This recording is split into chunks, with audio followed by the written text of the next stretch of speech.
You might think that once peasants and kings survived the chill, the worst was over. But really, winter was just the beginning of everyone's favorite pastime, getting sick. Colds, coughs, fevers, these flourished in smoky huts and damp castles. And medicine, if you can call it that, was creative.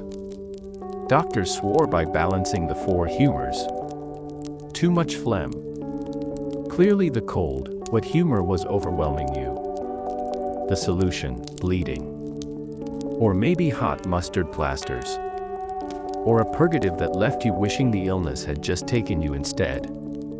Herbal remedies helped a little. Honey soothed sore throats. Garlic fought infections.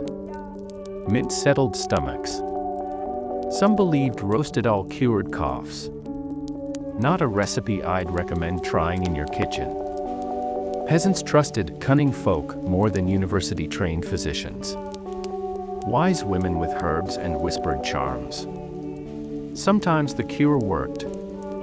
Sometimes you just smelled strongly of rosemary while continuing to cough up blood. Royalty, of course, had the same problems but with fancier treatments. Physicians stuffed cloves up noses, prescribed powdered gemstones, or made kings drink wine infused with ground pearls. Expensive, useless, and guaranteed to empty a treasury before curing a cough. And then there were leeches. Always leeches.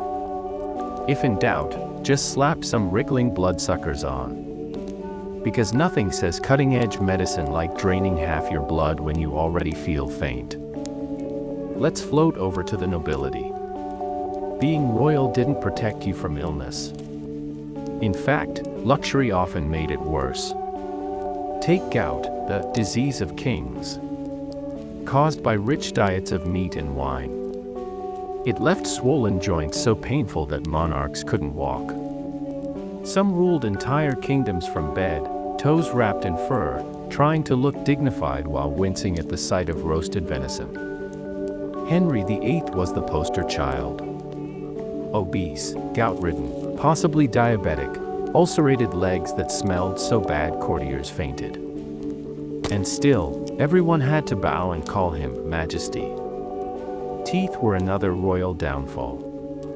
Sugar was a luxury in medieval Europe, but when nobles got it, they binged. Queens blackened their teeth with sweets, which promptly rotted. Toothaches led to primitive extractions, a servant yanking with pliers while other servants held you down. Medieval dental care basically sanctioned torture. And don't forget hereditary problems. Royal inbreeding gifted Europe with weak chins, epilepsy, madness, and fragile bones. Charles II of Spain couldn't chew properly, drooled constantly, and was so frail his own people nicknamed him the Bewitched. Kings weren't so much ruling as slowly falling apart in public. The irony. Peasants mocked them in taverns. Because while peasants starved, they still had straighter teeth than kings.